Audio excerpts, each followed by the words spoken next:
बिस्मिल्लाहिर्रहमानिर्रहीम। नाज़रीन, ये मोहतरमा की बातें ज़रा समाअत फरमाएं।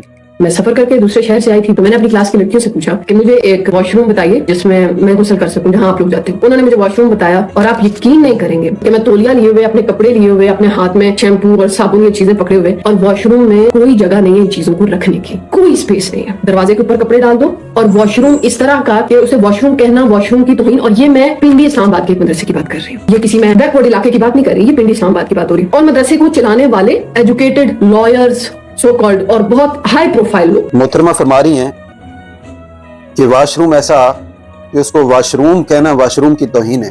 बड़ी अदब वाली हैं वैसे आप अपने साजा को सो कॉल्ड कह रही हैं, ठीक है, और वाशरूम का अदब आपको याद है, वैसे बड़ा एहतराम है। और साथ आप ये भी फरमा रही हैं कि मेरे पेरेंट्स जो हैं उनके वाशरूमों की तरह, यानी आप अच्छे घराने से ताल्लुक़ रखती हैं, अमीर फैमिली से ताल्लुक़ रखती हैं, तो आप ये गीबत करने से बेहतर था कि आप अपने वालिद साहब को कॉल करती कि पापा यहाँ को 4 वाशरूम बनवा दें, या उनको ये कॉल करती कि एक सफाई वाला बंदा लगवा दें, मंथली वो मदरसे के वाशरूम साफ करे और आप उसको कुछ ना कुछ खिदमत कर दें। या आप पापा से यही कह देती कि मुझे वो तौलिया रखने की और शैम्पू रखने की चीज़ें ले दें। या बिल्कुल ही कुछ नहीं था तो आप अपने असाजा को रिटर्न दरख्वास्त लिख के गुजारिश कर देती, वैसे मिल के ये शिकायत कर देती। गीबत जो है ना, आपने सोशल मीडिया पर की।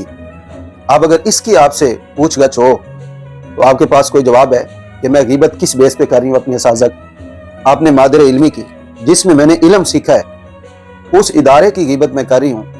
तो अब इस गीबत का आपने क्या जवाब तलाश किया है कि कैसे जायज़ है आपके लिए गीबत करना?